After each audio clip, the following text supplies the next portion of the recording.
แก้ปัญหากรณีว่าเลเวลสเตย์บ่ออกเนาะหรือว่าบ่เห็นหาบ่เห็นบ่โชว์หรือว่าบางทีก็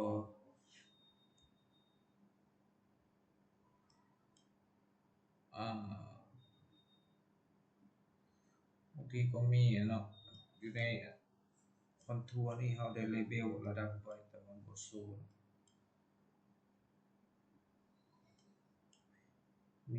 2วิธีหรือว่าหลายวิธีในการนั้นให้มันแสดงออกมาตัวที่1แม่นเราก็มาคลิกใส่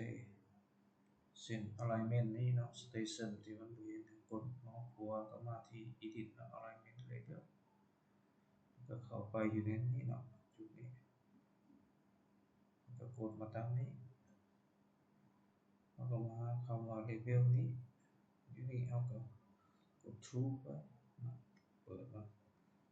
ใส่โอเคไปก็จะออกมา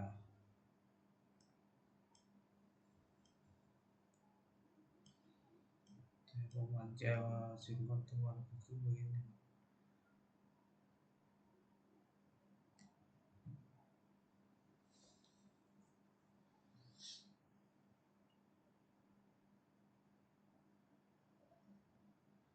ตัวนั้นอาจจะเป็นเลเวลอยู่นอกนะตัวนี้ผมก็ก่อนปิดไว้ตัวนี้เนาะพาไปวิธีที่2กรณีปิดไว้ก่อน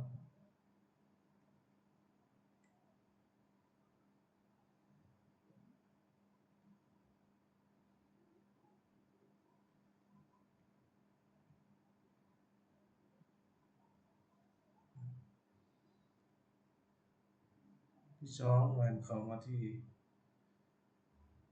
คำสั่ง tool space เนาะแล้วก็มาที่โปรเจกต์ของเรากดเมาส์ขวาก็เลือกว่า edit label style default มาที่ label เปลี่ยนอยู่ใน label visibility เปลี่ยนเป็น true จังหน่อยเนี่ยกดเช่นนี้มันก็มาตัวคณะเปลี่ยนอยู่ในตัวนี้โปรเจกต์นี้มันก็จะได้ทั้งข้างระดับออกมาเลยนะคณะไปเปลี่ยนอยู่ในalignment มันที่พาเข้าไปทำอิฐนั่นแม่นมันก็จะโชว์แต่อยู่ใน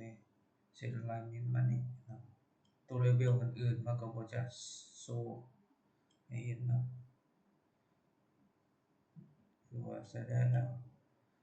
เลเวลของมันโอเควิดีโอสั้นๆเนาะตอนนี้